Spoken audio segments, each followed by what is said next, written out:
gosh, almighty. Yes, we can. I know we can.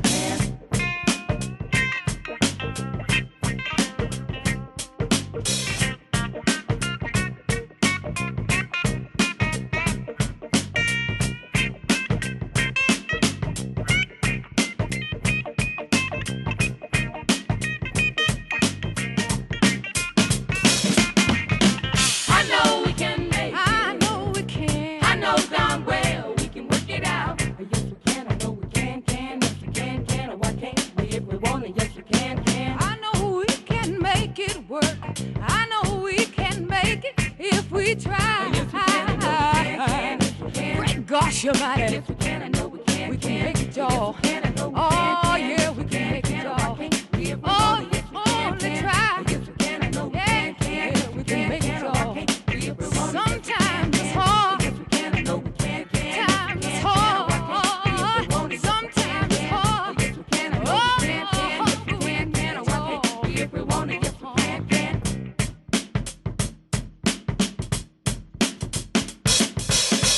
I know we can make it. I know that we can. I know darn well we can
in Central Park. I really love New York City. Still number one in my heart. Sometimes I feel like a stranger here, used and abused and forgot. Sometimes I feel like no one would really give a damn if I drop dead right here on the spot. Say, give me the ball. Hey, we don't. Ce soir. Give me the ball, ball. Ce soir. Give me the ball, ball, ball, ball, ball, ball, ball, ball, beat. Ce soir. Give me the good life. Give me the ball, ball, ball, ball, ball, ball, ball, ball, beat. Give me the good life. Whoa, whoa, whoa. Do-da-din-do-din-do-do-do.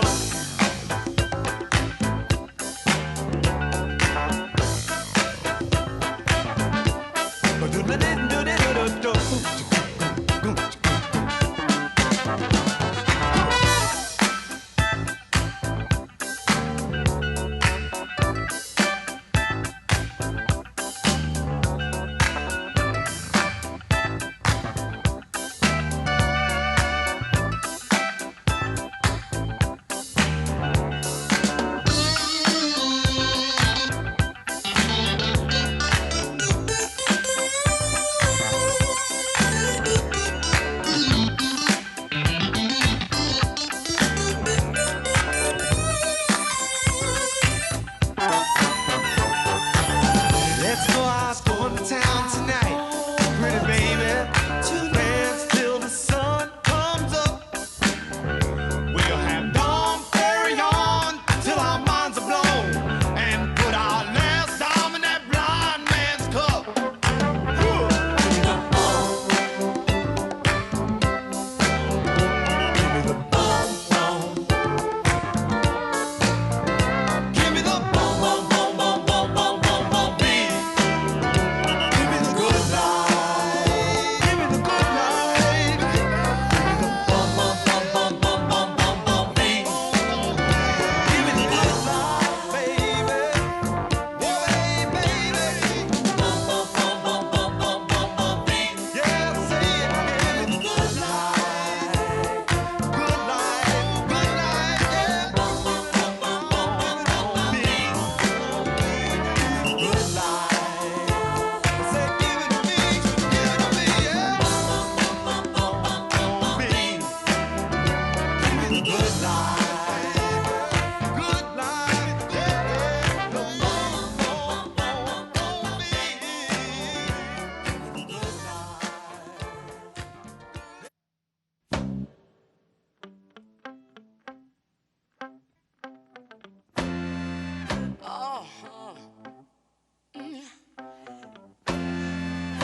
I know a place. Ain't nobody crying. Ain't nobody worried. No. Ain't no smiling faces. No, no. Lying to the races. Help me. Come on. Come on. Somebody help me now. I'll take you there. Help me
Please welcome Vice President Joe Biden and Senator Kamala Harris.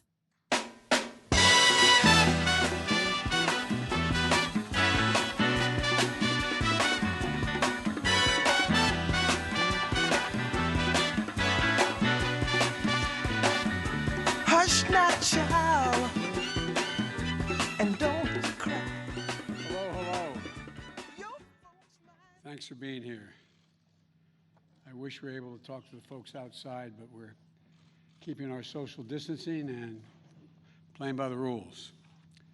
Good afternoon, everyone. to me and to Kamala, this is an exciting day. It's a great day for our campaign, and it's a great day for America, in my view. Over the past several weeks, I've had the incredible privilege of meeting and spending a good deal of time with a group of talented women leaders, all of whom are qualified to be president. With each one, the more I learned about them, the more I talked to them, the more impressed I was, even though I knew them before. I want to thank each and every one of them for being part of this process, and I look forward to working with them as we rebuild this country to get elected and once we are elected, God willing. I approach this with a seriousness of purpose and of mind because this is a serious moment for our nation. We're at one of those inflection points. You've heard me say that before in our history. A life-changing election for this nation. And the choice we make this November is going to decide the future of America for a very, very long time. And I had a great choice, great opportunities. I had a great choice, but I have no doubt that I picked the right person to join me as the next Vice President of the United States of America, and that's Senator Kamala Harris. You know, and it seems Americans all across this nation, at least at the outset here, agree with me. Yesterday, we had our best grassroots fundraising day of the campaign, more than double our previous record. And in doing so, we set a single-day record for online political fundraising. And I think I know why. So I hope that you'll join us as well, those of you who listen today. Go to joebiden.com today. $5, $10, whatever. Kamala, as you all know, is smart. She's tough. She's experienced. She's a proven fighter for the backbone of this country, the middle class, for all those who are struggling to get into the middle class. Kamala knows how to govern. She knows how to make the hard calls. She's ready to do this job on day one. And we're both ready to get to work rebuilding this nation and building it better. As Attorney General of the largest state in the country, Kamala took on the big banks over mortgage fraud and won, took on big oil when it wanted to pollute without consequences. She was a pioneer in marriage equality and tackled the gun lobby. You know, we've all watched her in the United States Senate go toe-to-toe with Trump officials, trying to hide the truth, asking the tough questions needed to be asked, and not stopping until she got an answer. And when none was forthcoming, it was obvious what the answer was. As a member of the Intelligence Committee and the Judiciary Committee, she's been the center in the middle of the most critical national security challenges our country faces. Well aware of all the threats to this nation and ready to respond to them. As a child of immigrants, she knows personally how immigrant families enrich our country, as well as the challenges of what it means to grow up Black and Indian American in the United States of America. Her story is America's story, different from mine in many particulars, but also not so different in the essentials. She's worked hard. She's never backed down from a challenge. And she has earned each and every of the accolades and achievements that she has gained, many of them often in the face of obstacles that others put in her way, but never quit. And this morning, all across the nation, little girls woke up, especially little Black and brown girls, who so often feel overlooked and undervalued in their communities. But today, just maybe, they're seeing themselves for the first time in a new way as the stuff of president and vice presidents. In her campaign in the primary, Kamala often talked about what she referred to as the 3 a.m. agenda, about moms and dads awake late at night in their kitchens, worried, scared, uncertain about how they were going to take care of their families, about how they were going to pay the bills, about how they were going to make it, simply make it. Growing up in Scranton and Claymont, Delaware, I saw that struggle with my family as well. Kamala saw it with hers as well. And millions of Americans are living that struggle as we speak, especially in this moment of crisis, especially with so many jobs lost. Kamala and I both know that all folks are looking for, as my dad would say, is an even shot. Just give me a shot, a fair shot, a shot at making it.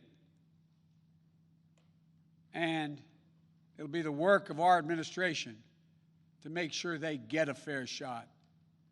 Working families need someone on their side in this nation because they certainly don't have anyone in the president now on their side. That's going to change in the Biden-Harris administration. It's going to be gratifying to see the strong, enthusiastic reaction to Senator Harris as our next vice president. You know, it comes from people all over the country. It's already occurring all over the country, all ideological views, all backgrounds. Events, of course, we are predictable, some of them. It comes from all over, except, of course, from Donald Trump's White House and his allies. You all knew it was coming. You could have set your watches to it. Donald Trump has already started his attacks, calling Kamala, quote, nasty, whining about how she is, quote, mean to his appointees. It's no surprise, because whining is what Donald Trump does best, better than any president in American history. Is anyone surprised Donald Trump has a problem with a strong woman or strong women across the board? We know that more is to come. So let's be clear. If you're a working person, worried about whether or not you'll have a job to go to, whether or not you'll be able to pay your mortgage, pay your rent, worried about the poison in the air you breathe, the water you drink, worried about your civil rights, even your basic right to dignity, which is under attack with this administration. Kamala Harris has had your back, and now we have to have her back. She's going to stand with me in this campaign, and all of us are going to stand up for her. On January 20th, 2021, we're all going to watch Senator Harris raise her right hand and swear the oath of office as the first woman ever to serve in the second highest office in America, in this land. And then we're going to get to work fixing the mess that President Trump and Vice President Pence have created, both at home and abroad, through 4 years of mismanagement and coddling of terrorists and thugs around the world. Not only will America dig itself out of this hole they've put us in, we're going to build back, and we're going to build back better. We have a public health crisis while he's in court trying to do away with health care. With more than 5 million reported infections, 165,000 people dead and climbing as a consequence of COVID-19.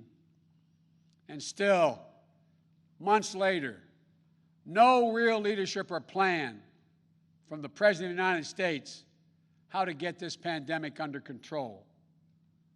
No real help for the states and local governments trying to fill the vacuum of leadership from the White House. No real help for children and educators, for small businesses and frontline workers they're ones holding our country together.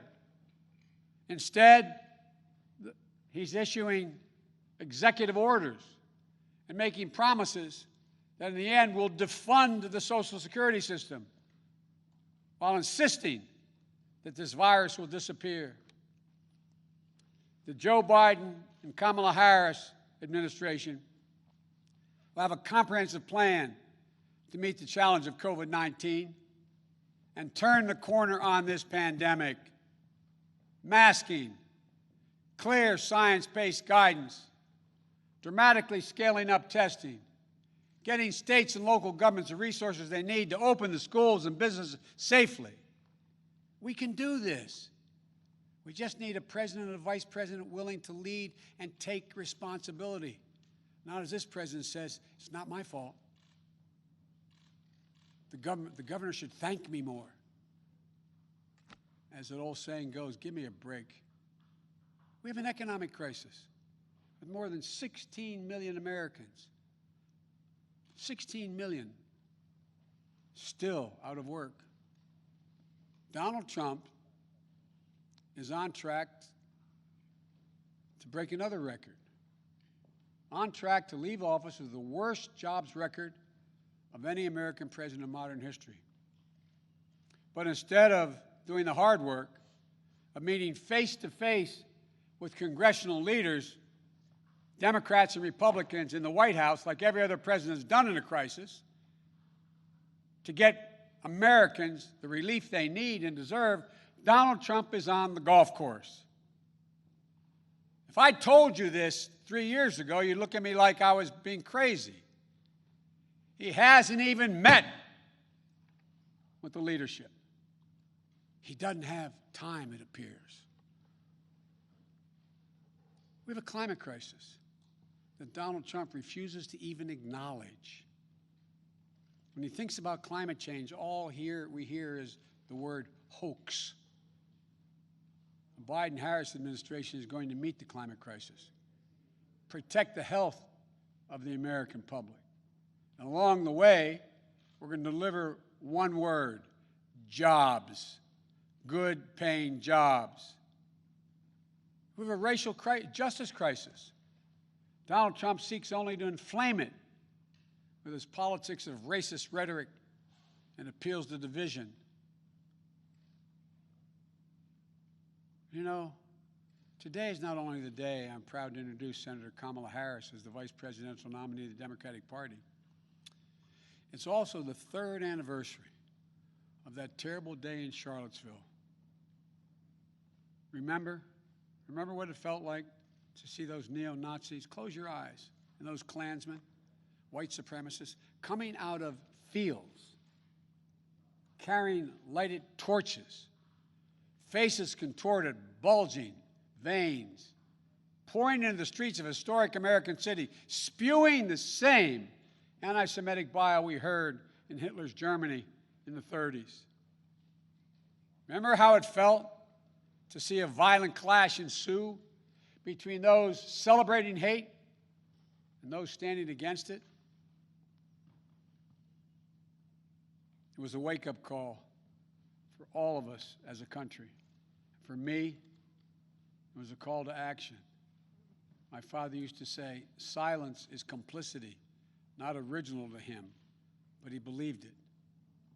At that moment, I knew I couldn't stand by and let Donald Trump, a man who went on to say, when asked about what he thought, he said there were very fine people on both sides. Quote, very fine people on both sides. No president of the United States of America has ever said anything like that. See him continue to attack everything that makes America, America. I knew we were in the battle for the soul of the nation. That's when I decided to run. And I'm proud now to have Senator Harris at my side in that battle because she shares it with the same intensity I do. For she's someone who knows what's at stake. The question is, for all Americans to answer, who are we as a nation? What do we stand for? And most importantly, what do we want to be? You know, someone who knows that the future of this country is limited only by the barriers we place on our own imaginations, because there's nothing Americans cannot achieve when we put our minds to it, and we do it together. One of the reasons I chose Kamala is because we both believe that we can define America simply in one word: possibilities. Possibilities. Let me say it again. Possibilities. That's America. That's what sets this nation apart. Is that everyone, the ability for everyone, and we mean everyone, to go as far and dream as big as hard work and their God-given ability will take them. When I agreed to serve as President Obama's running mate, he asked me a number of questions, as I've asked Kamala. But the most important was, he said to me, he asked me what I wanted, most importantly. I told him I wanted to be the last person in the room before he made important decisions. That's what I asked Kamala. I asked Kamala to be the last voice in the room, to always tell me the truth, which she will. Challenge my assumptions if she disagrees. Ask the hard questions. Because that's the way we make the best decisions for the American people. I got a chance to spend some time at my home today with Kamala and Doug. And I want to thank them, and I thank them publicly for agreeing to join and take this journey with Jill and me.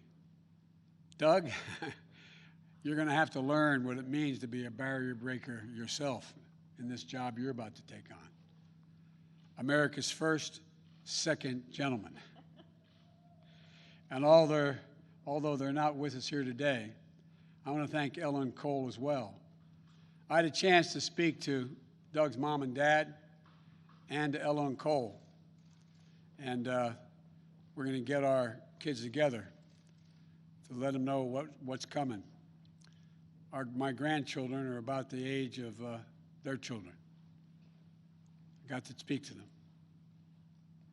My campaign has always been a family affair, every campaign I've run. So I've got some news for you. You're all honorary Bidens. And here's the best part. Kamala, you've been an honorary Biden for quite some time. You know, I came first to know who Kamala was through our son, Beau Biden. They were friends. They served as attorneys general at the same time. They took on the same big fights together. Kamala in California, Beau here in Delaware. Big fights that helped change the entire country. I know how much Beau respected Kamala and her work, and that mattered a lot to me, to be honest with you, as I made this decision. So now, we need to get to work, pulling this nation out of these crises we find ourselves in, getting our economy back on track, uniting this nation, and yes, winning the battle for the soul of America. My fellow Americans, now let me introduce to you, for the first time, your next Vice President of the United States, Kamala Harris. Kamala, the floor is yours.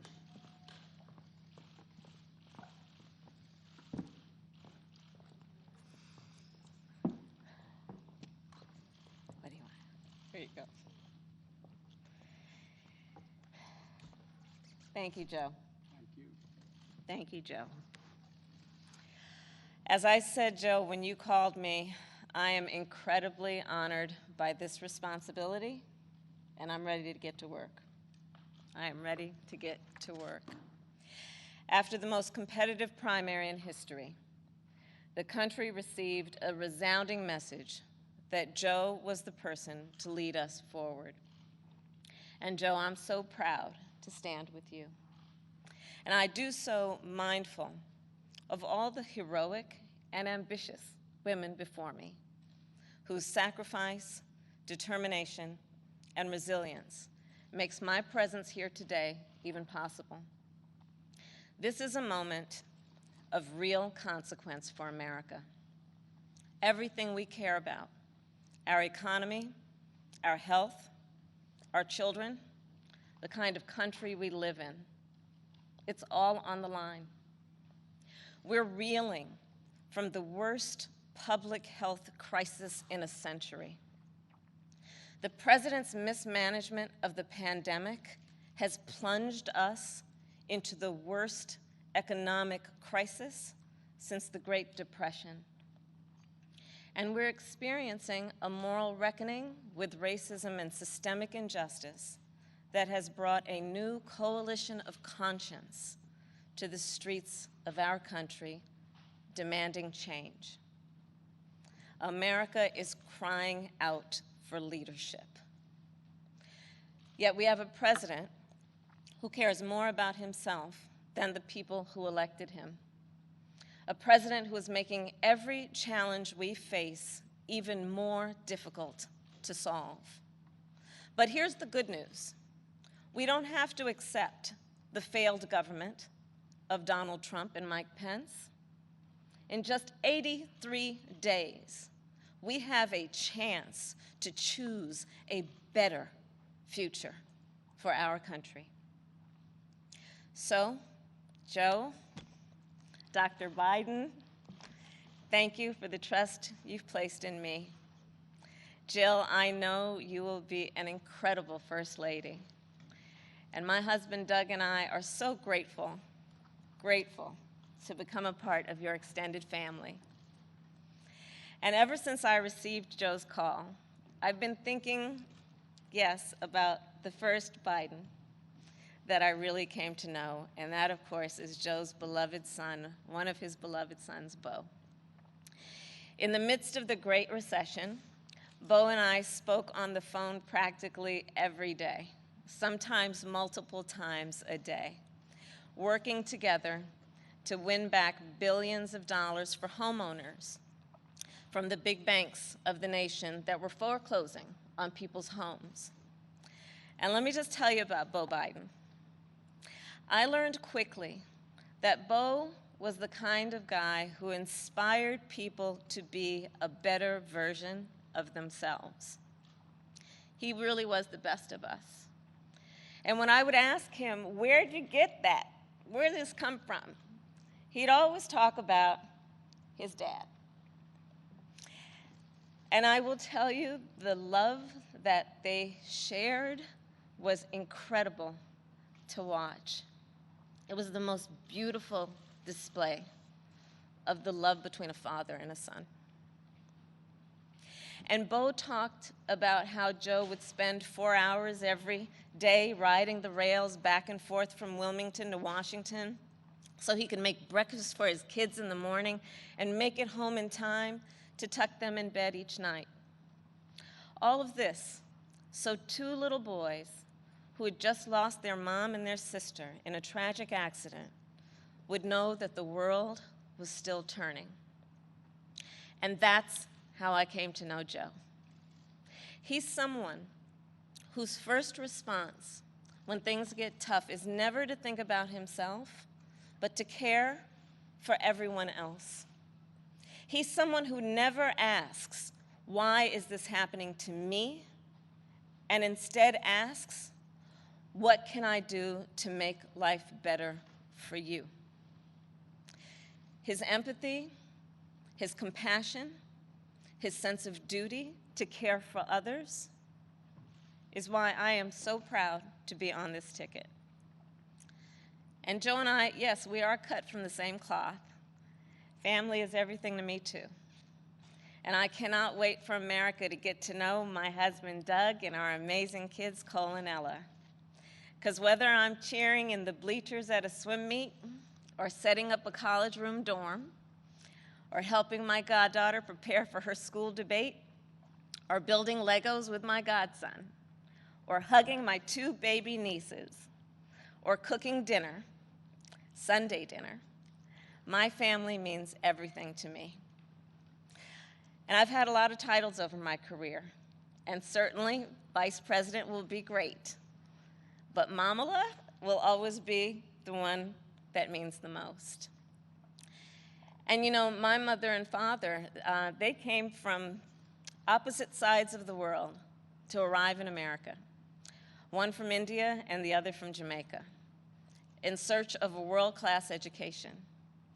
But what brought them together was the civil rights movement of the 1960s. And that's how they met, as students in the streets of Oakland, marching and shouting for this thing called justice, in a struggle that continues today. And I was part of it. My parents would bring me to protests strapped tightly in my stroller. And my mother, Shamala, raised my sister Maya and me to believe that it was up to us and every generation of Americans to keep on marching. She'd tell us, Don't sit around and complain about things. Do something. So I did something. I devoted my life to making real the words carved in the United States Supreme Court, equal justice under law. And 30 years ago, I stood before a judge for the first time, breathed deep, and uttered the phrase that would truly guide my career and the rest of my career. Kamala Harris for the people. The people, that's who I represented as district attorney, fighting on behalf of victims who needed help. The people, that's who I fought for as California's attorney general, when I took on transnational criminal organizations who traffic in guns and drugs and human beings. And it's the people who I have fought for as a United States Senator, where I've worked every day to hold Trump officials accountable to the American people.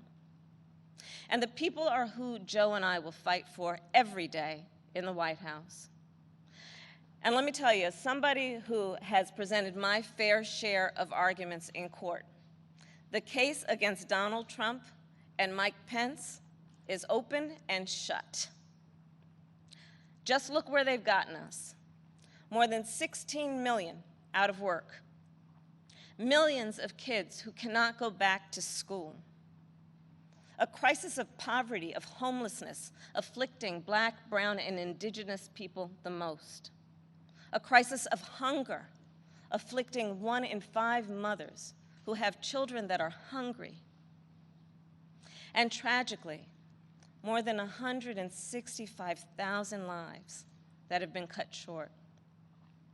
Many with loved ones who never got the chance to say goodbye. It didn't have to be this way. 6 years ago, in fact, we had a different health crisis. It was called Ebola. And we all remember that pandemic. But you know what happened then? Barack Obama and Joe Biden did their job. Only 2 people in the United States died. 2. That is what's called leadership. But compare that to the moment we find ourselves in now. When other countries are following the science, Trump pushed miracle cures he saw on Fox News. While other countries were flattening the curve, he said the virus would just, poof, go away. Quote, like a miracle. So when other countries opened back up for business, what did we do? We had to shut down again. This virus has impacted almost every country. But there's a reason it has hit America worse than any other advanced nation. It's because of Trump's failure to take it seriously from the start. His refusal to get testing up and running. His flip-flopping on social distancing and wearing masks. His delusional belief that he knows better than the experts. All of that is reason, and the reason that an American dies of COVID-19 every 80 seconds. It's why countless businesses have had to shut their doors for good. It's why there is complete chaos over when and how to reopen our schools. Mothers and fathers are confused and uncertain and angry about childcare and the safety of their kids at school, whether they'll be in danger if they go or fall behind if they don't. Trump is also the reason millions of Americans are now unemployed. He inherited the longest economic expansion in history from Barack Obama and Joe Biden. And then, like everything else he inherited, he ran it straight into the ground. Because of Trump's failures of leadership, our economy has taken one of the biggest hits out of all the major industrialized nations, with an unemployment rate that has tripled as of today. This is what happens when we elect a guy who just isn't up for the job. our country ends up in tatters, and so does our reputation around the world. But let's be clear, this election isn't just about defeating Donald Trump or Mike Pence. It's about building this country back better. And that's exactly what Joe and I will do. We'll create millions of jobs and fight climate change through a clean energy revolution. Bring back critical supply chains so the future is made in America. Build on the Affordable Care Act so everyone has the peace of mind that comes with health insurance. And finally, offer caregivers the dignity, the respect, and the pay they deserve. We'll protect a woman's right to make her own decisions about her own body, root out systemic racism in our justice system, and pass a new Voting Rights Act, a John Lewis Voting Rights Act, that will ensure every voice is heard and every voice is counted.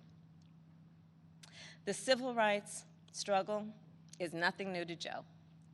It's why he got into public service. It's why he helped reauthorize the Voting Rights Act and restore unemployment discrimination and employment discrimination laws. And today, he takes his place in the ongoing story of America's march toward equality and justice as the only who has served alongside the first black president and has chosen the first black woman as his running mate. But as Joe always points out, this election is about more than politics. It's about who we are as a country.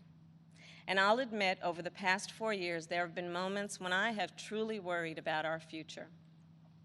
But whenever I think that there is a reason for doubt, whenever I've had my own doubts, I think of you, the American people, the doctors and nurses and frontline workers who are risking your lives to save others, the truck drivers and the workers in grocery stores, in factories, in farms, working there, putting your own safety on the line to help us get through this pandemic, the women and students taking to the streets in unprecedented numbers, the dreamers and immigrants who know that families belong together, the LGBTQ Americans who know that love is love, people of every age and color and creed who are finally declaring in one voice that yes, Black lives matter. All across this country, a whole new generation of children is growing up hearing the cries for justice and the chants of hope on which I was raised, some strapped into strollers of their own. And trust me, it's a song you'll never forget. So to everyone keeping up the fight, you are doing something. You are doing something great. You are the heroes of our time. And you are the reason I know we are going to bring our country closer to realizing its great promise. But to do it, we'll need to work, organize, and vote like never before, because we need more than a victory on November 3rd. We need a mandate that proves that the past few years do not represent who we are or who we aspire to be. Joe likes to say that character is on the ballot, and it's true. When he saw what happened in Charlottesville 3 years ago today, he knew we were in a battle for the soul of our nation. And together with your help, that's a battle we will win. Earlier this year, I said I'd do whatever Joe asked me to do. And so now I'm asking you to do the same. So visit joebiden.com to get involved in this campaign and vote, because electing Joe Biden is just the start of the work ahead of us. And I couldn't be prouder to be by his side, running to represent you, the people. Thank you, and may God bless the United States of America. Thank you.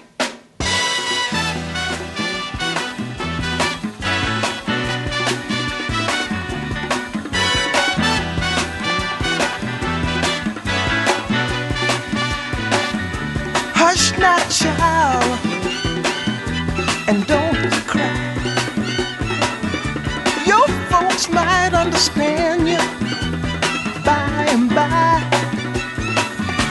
Just move on up toward your destination. Though you may find from time to time complication.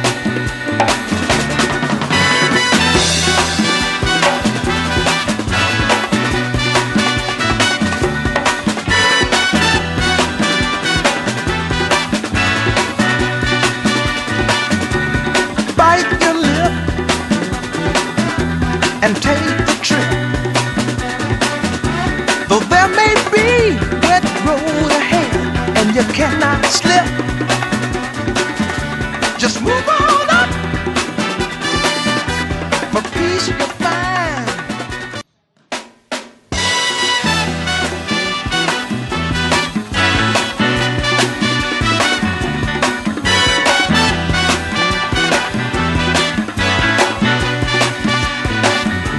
Hush now, child, and don't cry. Your folks might understand you by and by. Just move on up toward your destination.